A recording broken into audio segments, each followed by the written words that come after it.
응급의학과 발표 맡게 된 3년차 전공의 신현광이라고 합니다. 네, 먼저 응급의학과 뭐 하는 과인가 이렇게 물음을 던졌을 때 뭐 삶과 죽음이 같이 공존하는 곳, 그다음에 누군가는 뭐 거기 뭐 밤에 잠도 못 자고 일만 하는 곳 아니야? 이렇게 생각할 수도 있고, 뭐 그냥 TV나 이런 데서 아니면 또 듣기로 무언가 그냥 항상 바쁘고, 그리고 이제 좀 더 많이 뭐라도 들어보신 분들께서는 뭐 고소를 많이 먹는다든지 아니면 술 마시고 뭐 취해서 오는 사람들만 있다든지 또 다른 과한테 던진다 이런 이미지를 갖고 있을 수도 있을 것 같아요. 먼저 여보세요.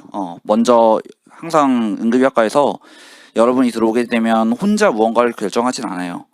신촌의 경우에는 뭐 전문의가 항상 전원 문의나 그다음에 119 수용 관해서 결정을 하게 되고, 일산이나 강남에서도 9년차 전공이나 전문의가 이걸 컨펌을 하게 됩니다. 그래서 뭐 이거는 모 사이트에 올라온 응급의학과 전문의 채용 공고 같은 건데, 뭐 중간에 이제 보시면 뭐 주 2, 3회 정도밖에 근무를 안 하고, 그래서 뭐 밤에 뭐 밤새서 나이 먹고도 어떻게 일하냐 이런 좀 의문점에 해답이 될 수 있을 것 같아요. 뭐 밤에 일을 안 하는 건 아니지만 일을 하더라도 뭐 밤에 엄청 일을 하는 건 아니기 때문에 나중에도 충분히 일하는데 큰 부담이 없다 정도로 생각을 할 수 있을 것 같습니다. 그리고 비용 같은 경우에도 뭐 월급, 연봉 이렇게 말을 하겠지만 다른 과에 비해서 사실 페이는 현재 높은 수준으로 형성되고 있다고 볼 수 있겠습니다. 네, 그렇다면 이제 세브란스 병원 응급의학과는 뭐가 다른지에 대해서 좀 말씀을 드릴 건데요. 우선 1987년 국내 최초로, 현재 이제 강남 세브란스 병원이라고 하는 당시에 영동 세브란스 병원에 응급의학과가 국내 최초로 신설이 됐어요. 그리고 2년 후에 전공의 수련이 시작이 되었고, 그로부터 6년 후인 이제 1995년에는 이제 지금 연세대학교 의과대학 응급의학교실이 개설이 되었습니다.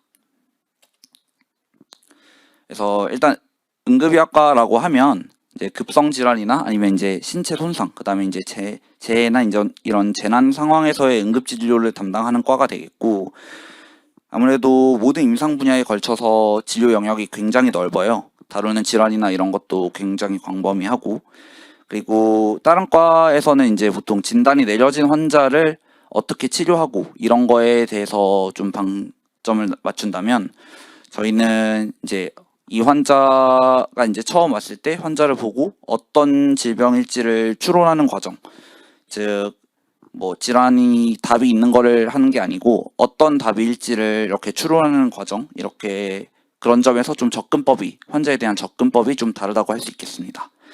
그리고 또 의학의 한 분야이면서 그 우리나라의 이제 응급 의료 체계라는 좀 사회적인 그런 성격도 갖고 있습니다. 그 응급 의료 체계의 일부분을 담당하고 있죠. 그래서 그 일부를 이루면서 그 체계에 대한 교육이나 이런 것도 같이 담당을 하고 있습니다. 이제 뭐 저희 응급의학과의 좀 특징을 말씀을 드릴 건데,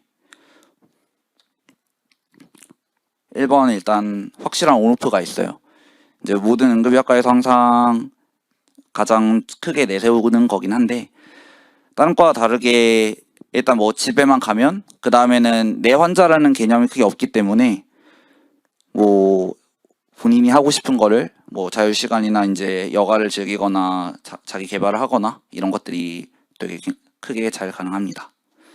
그다음에 앞에서 말씀드린 바와 같이 모든 분야에 걸쳐서 넓은 진료를 할 수 있고, 그다음에 뭐 단순히 그냥 환자를 보고 하는 것이 그뿐만이 아니고 응급실 전체를 관리하는 그런 리더로서의 역량을 같이 갖출 수 있고요. 그리고 응급 진료의 특성상 우리 혼자 일하는 것이 아니고 주변에 이제 다른 간호사 선생님들이나 뭐 의료기사분들이나 아니면 같이 일하는 분들이 많고, 그래서 같이 협업이 있고, 또한 이제 환자와 보호자를 진짜 최전선에서 직접적으로 보는 과다 보니까 사람과의 소통이 되게 중요한 과라고 할 수 있습니다. 네, 요거는 이제 저희 응급의학과에서 4년 동안 어떤 뭐 테마로 이제 성장을 해가는지, 어떤 목표를 가지고 교육을 하는지, 그거를 이제 크게 4개의 키워드로 나타낸 것이고, 왼쪽부터 순서대로 1, 2, 3, 4년 차의 큰 목표라고 해당한다고 할 수 있어요. 일단 처음 1년 차에는 응급실이라는 환경에 적응을 하고, 그다음에 그걸 바탕으로 2년 차에는 이제 뭐 여러 가지 도전을 해본다고 할 수 있어요. 실제로 좀 더 심화된 술기를 하거나 이런 것들이 가능하겠고, 3년 차에는 물론 진료를 하면서 이제 연구 기간이 있어서 그때 파견을 통해서 논문을 교수님과 같이 작성을 하게 되고, 4년 차가 되면 이제 응급실의 전체적인 리더가 돼서 주 이제 전문의가 되기 위한 그런 트레이닝을 받게 됩니다. 물론 딱 그 연차에 이 제가 말씀드린 딱 그것만 하는 것은 아니고 어느 정도 오버랩이 되어 있다고 볼 수 있겠습니다.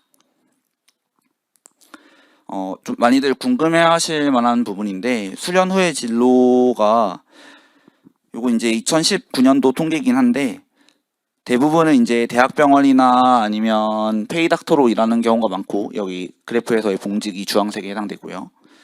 그다음에 파란색이 대학병원이고, 그 외에 이제 뭐 화상 전문병원이나 뭐 개원을 하시는 분들도 이제 최근에 들어서는 있고 그래요. 그래서 뭐 올해 이제 신입 전공의 선발관에서는 기존 이제 신촌과 이제 일산이라고 하는 저 국민건강보험공단 일산병원 TO를 이제 같이 우리가 선발을 하게 되고, 그 외에 이제 강남 세브란스 별도로 선발을 하게 됩니다. 신촌 일산 통합해서 원래 5명이었는데 올해 TO가 7명으로 늘었고요. 근무 형태는 신촌 일산 강남을 모두 순환 근무하는 형태입니다. 그래서 뭐 4주 단위로 로테이션을 하면서 근무를 진행을 하게 됩니다. 그리고 근무 이제 스케줄 자체는 데이 나이트 기본적으로 2교대 근무가 되겠고, 중간중간 뭐 주말이나 공휴일 이럴 때는 좀 바쁜 날에는 미드 근무로 좀 바쁜 시간대에 추가로 배치가 되게 됩니다. 그 외에 있는 나머지는 오프겠죠. 그리고 이제 진료 외적으로 저의 이제 좀 역량이나 이런 걸 향상시키기 위해서 뭐 모닝 액티비티나 이런 여러 가지 교육 프로그램이 같이 준비가 되어 있습니다. 네, 여기 연락처고요. 궁금하신 거는 뭐 질문을 지금 주셔도 좋고 아니면 따로 나중에 연락을 주셔도 괜찮습니다. 감사합니다.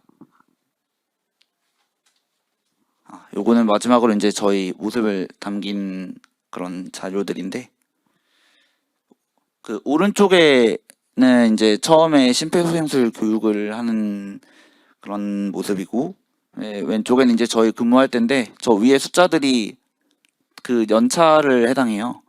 그래서 당시 1년차, 2년차, 3년차, 3년차 이렇게 같이 일하는 모습을 볼 수 있고,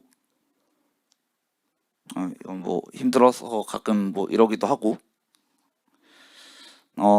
전날 저희끼리 좀 회식을 거하게 해서 실제로 근무 전에 열심히 수행 맞고 하면서 근무를 준비하는 모습을 볼 수 있습니다. 그리고 같이 이렇게 놀러도 가고, 네, 교수님들과 같이 이렇게 함께하는 시간도 있고 합니다. 네, 궁금하신 거 있으면 편하게 질문 주세요.